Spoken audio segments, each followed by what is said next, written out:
Hello and welcome everyone. Today, as a thank you for finally reaching the milestone of 5,000 subscribers on Project Archivist, we wanted to try something new and a little different.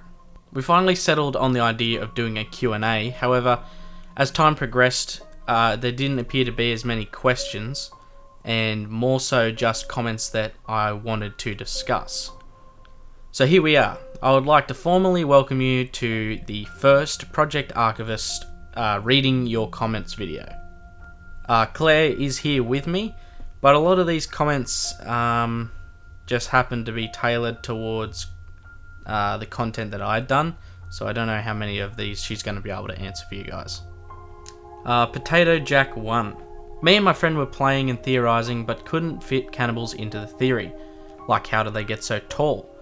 I haven't watched the whole video, but is there an explanation? Well, the first thing I would say to that is maybe you should finish watching the whole video, because that was the point of making that one. I did explain, at least from the evidence that we have, where the cannibals come from and how they fit into the theories of the forest story. In terms of how they got so tall, it's survival of the fittest on the island, and natural selection reigns over all. So, obviously, the more physically powerful and the more tall and more masculine and... well, certain traits just would be bred out and certain traits would be favoured. So, in a incredibly brutal society that the cannibals live in on the island, it would seem that power and physical prowess would be rewarded, and those traits would be passed on down through the generations, so that's pretty much the answer to that one. That's Whack asks, so are the mutants a native species prior to the 1800s, or were they created by Sahara? I'm really confused. So that's on the forest, the full story video, so I did actually create a video both on the mutants and the cannibals of the forest, because there is a lot of confusion in the fandom around those two groups. The mutants appear to be the more ancient of the two. They were here previous to the 1800s because they predated the Christian missionaries. When the missionaries arrived on the peninsula and in the forest, the mutants were already there, and you can find that in certain caves. There is sketchbook work of a Virginian that the missionaries had encountered during their expedition of the peninsula. Giggity asks, damn bro, you still reply to comments. We try our hardest to keep up. Yeah, we it's always been a thing with both this YouTube channel and the other one that I run, that we try and... well, it's not like we're a massive channel. We like to reply to the comments and... yeah, until it becomes yeah, ridiculous where we can't keep it's not up. like, we have a ridiculous amount that we can't... like, we have an excuse not to, like, we enjoy it. Sorry if I'm butchering this, but Dar9L88 has said, I know I'm very late, but recently brought this game on sale, finished it today, and then watched your video. The story and how deep the plot really is surprised me in this game, and in a positive way. It wasn't just cannibals and survival in the forest, as I thought it was before I played it. Great video, by the way. Well, thank you very much for that. And yeah, when I first started playing the forest, I thought it was just a sandbox survival sort of thing. People hate when you compare it to Minecraft, but it was, I sort of, in a way, compared it to like a 3D, more basic version of Minecraft. So I pretty much started just building stuff, and then it wasn't until a few days into it that the cannibals or the mutants or whatever showed their faces and scared the fuck out of me. Death Trooper 187 asks, do you think you could do a video or two on Stranded Deep, like the lore of it, if the game has any? And what made you start the channel in the first place? So in terms of Stranded Deep, I don't actually know if there is any lore that's associated with the game. I did quickly look into it, but I can't seem to find anything on any wikis or any pages. But what I might do is, I was thinking of getting the game anyway, so I might get it, sit down with it for a little bit. If I can find anything to make a video on, I might do one, but I don't know how many videos will come out of that. Yeah, it's not going to be a very extensive game on the channel. It'll be more like a one-off, maybe like a full story or something, where it'll mostly just be theories. And what made us start the channel? Well, This is a long story. Channel's got a long history. This one specifically, it started out as a channel when I first got to high school. Me and my buddies wanted to make, gaming let's plays and stuff like that. And then, of course, we weren't organised enough to do that. So I started doing Minecraft mod reviews and updates on specifically the Crafting Dead. I've still got those old videos saved, but I've taken them all down. Then I was doing COD, and then it's gone through a lot of different phases. Eventually we switched over to, it was still Attack, but we changed it to the Lore channel. Yeah, so it's essentially, there wasn't really any specific reason I started the channel other than I wanted to sort of just join a bandwagon with my mates at the beginning. But it took a long time for us to decide what we actually liked doing on YouTube. And we didn't enjoy doing gameplay videos or live commentaries or stuff like that.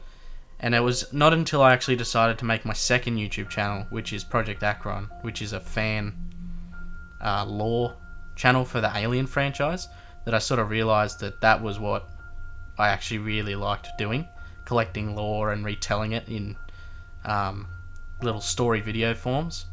So that's pretty much what we transformed this channel into, and it's been working pretty well ever since. We didn't even really go like full steam ahead with the lore until about November last year, I think. Yeah. We've sort of been uploading pretty regularly since then. Jake has said that he is subbed, and are you going to cover Sons of the Forest lore? Also, I thought your forest lore videos are really professionally done. I think you should become a lore channel. You covered it perfectly, and lore is something that everyone skips and comes to YouTube to learn. So I'm going to address this in parts. So yes, thank you for subscribing, and yes, we will be covering Sons of the Forest. That's one of the biggest, the biggest component of our channel. Yeah, everyone comes to our channel for the forest. Yeah. We're starting to build up a little bit. Like, we've got a big view base for Outlast, and for some degree, like Subnautica. But in terms of your statement that we should become a lore channel, I think maybe you need to go just to our channel. Our channel a little bit. And scroll through just a tiny little bit and have a look at what content we actually upload. And yeah, I agree, a lot of people do skip the lore. I mean, I don't. As soon as I see a bit of lore in the game, I get completely distracted, which is why it takes me so long to finish campaign-driven games, or open-world games more specifically, because I get attached to a certain thing that happens, and then I follow that until I know everything about it, and then I can't stop doing that until I know everything about it, like so that I can get back to the main campaign, which is a little bit of a problem. Because for like a 15-hour campaign, it'll generally take me about 30. Jesse Aragon? I think that's how you say it. You deserve way more than this. Let this be the 5,000 of many to come. Well, I don't really know what else to say to that other than thank you. And I really hope we're not too worried about how many subs we get and all that. We're just working at our own pace. Yeah, it's more just not exactly for our entertainment. I mean, I really like doing the videos and collecting all the lore, but we're happy to just grow at whatever rate we do. Even if we only stayed at 5,000 subs, but just got more views and a more regular viewer base for the videos, that would be pretty good too. Now I got a bit of criticism. Constructive criticism though, which is what I appreciate. Sam Ritson. Sorry if I'm butchering that. Brilliant video. What I really appreciate is that you don't always cut your dialogue, so it's always snappy and perfect like a lot of other YouTubers do. It's nice to hear you take a moment to breathe, for example, if you mispronounce something, or if you double check what you're reading to make sure you're saying it right.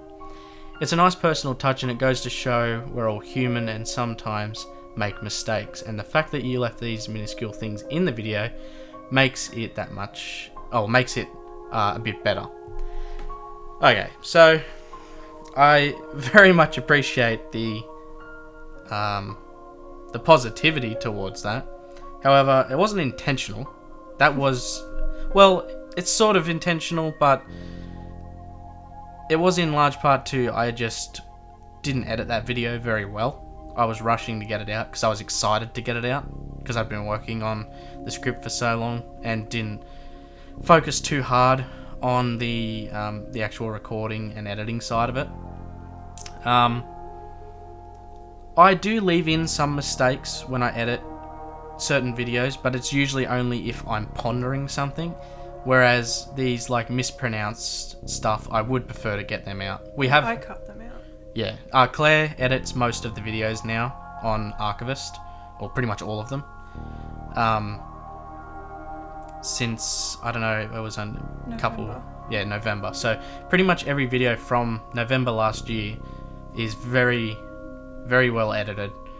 No mistakes like that get in. And if you ever hear me going over something again or reading over the same sentence, it will be because I'm thinking about it or pondering on it and it was supposed to be left in. Yeah, I accidentally missed one once. I think it was in one of the Timmy Theory videos for Sons of the Forest, and there was like a comment on there saying, "Oh, you can't even be bothered to cut out your mistakes."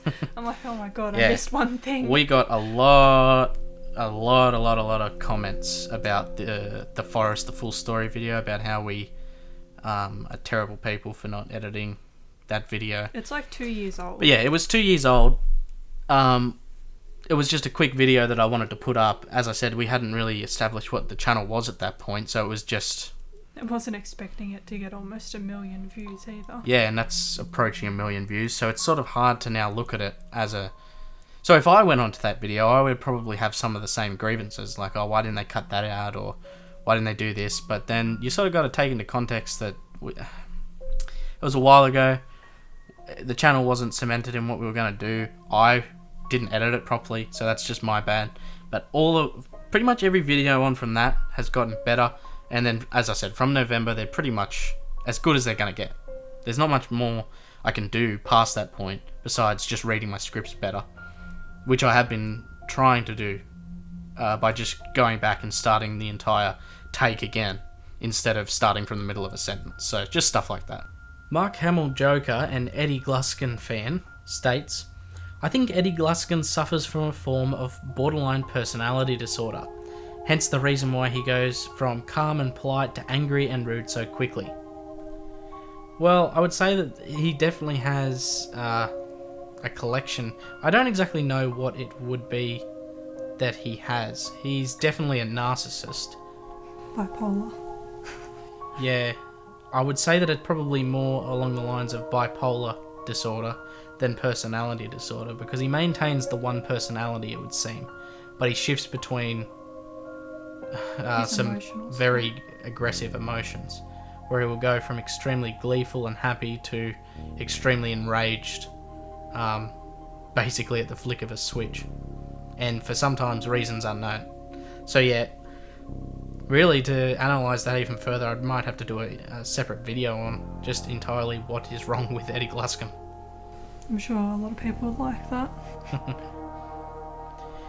Jackie Mehoff states, "The random rock music just ruined this video. I have no clue why you added it. The screen music was great, and then bam, a random rock concert on the boat. So strange." This is in reference to the Forest, the full story video, or one of the Forest videos, I'm guessing.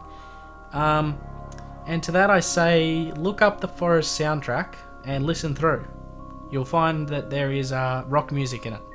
It's part of the ending credits for the game, I'm pretty sure. Yeah, it is.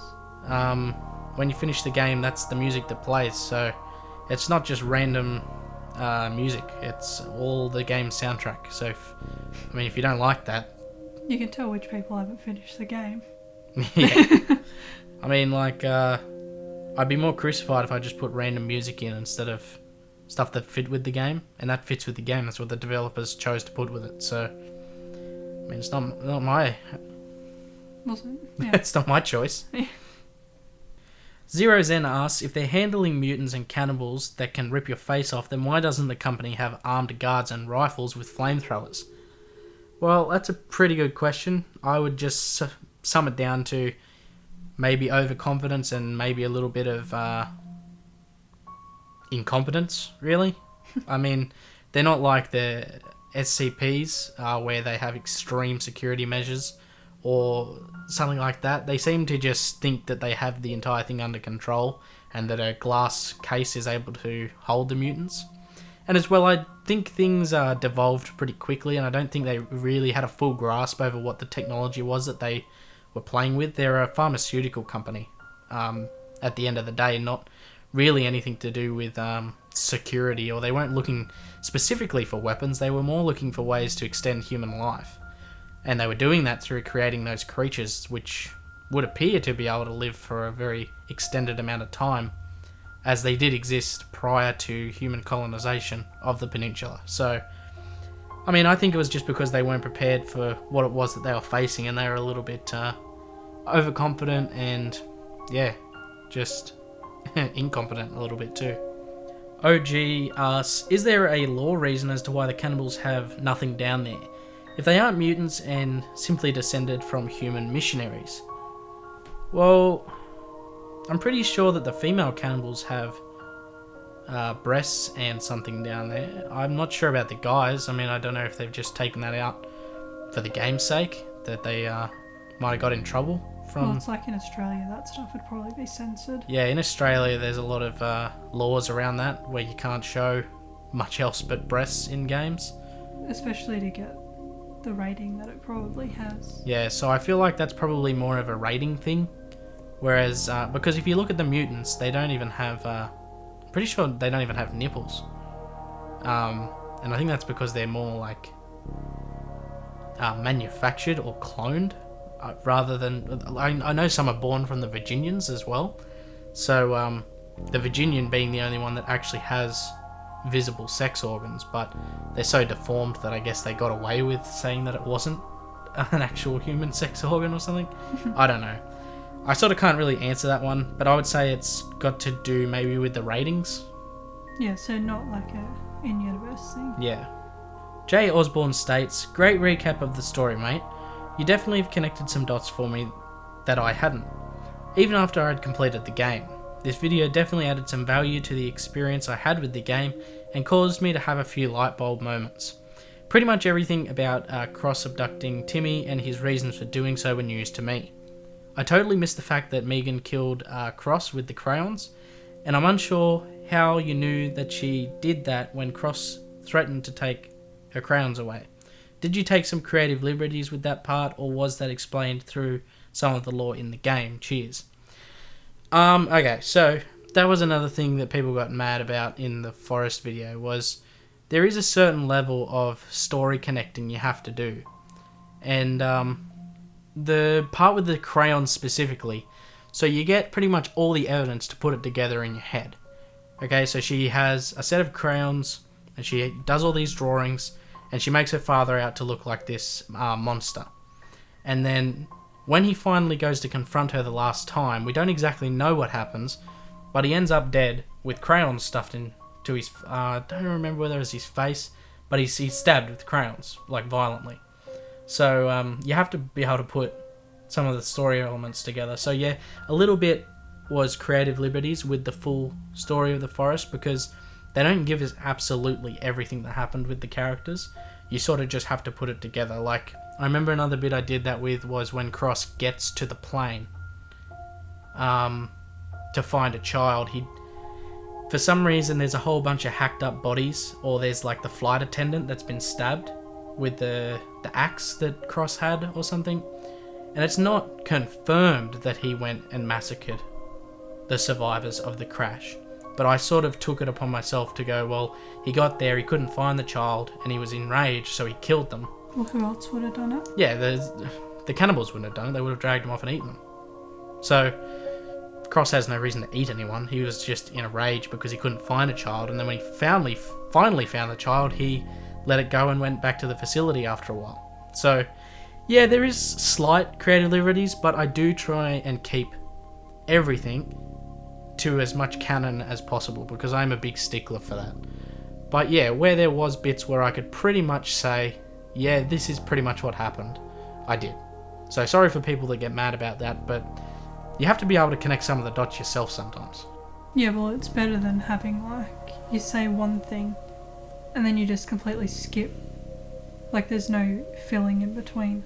It's just you skip to another part. It's like a really badly cut video or something. Yeah, I don't really like that. I'd prefer if everything had some sort of explanation. But I mean, look, I'm happy to change my mind about it if someone's got a better explanation, but I don't really see why. Like, I took a long time thinking about why these things happen the way they did, and that's what I came up with. So, I mean, if you just disagree, leave a comment, and if it makes sense, then I'll go with it. If it doesn't, I'm just gonna continue thinking what I'm thinking. But thank you everyone who put in a question or a comment or that I picked out from the comments section. I hope you found these answers satisfying. I hope you enjoyed this video. And if you'd like to see us do something like this again at another milestone, or you want us to do it the next time we have enough comments to talk about, just let us know in the comments, or you can email us or meet us on the Project Archivist Discord. But that's pretty much it for this one, guys. Thank you so much for 5,000 subscribers, and here's to another 5,000 more.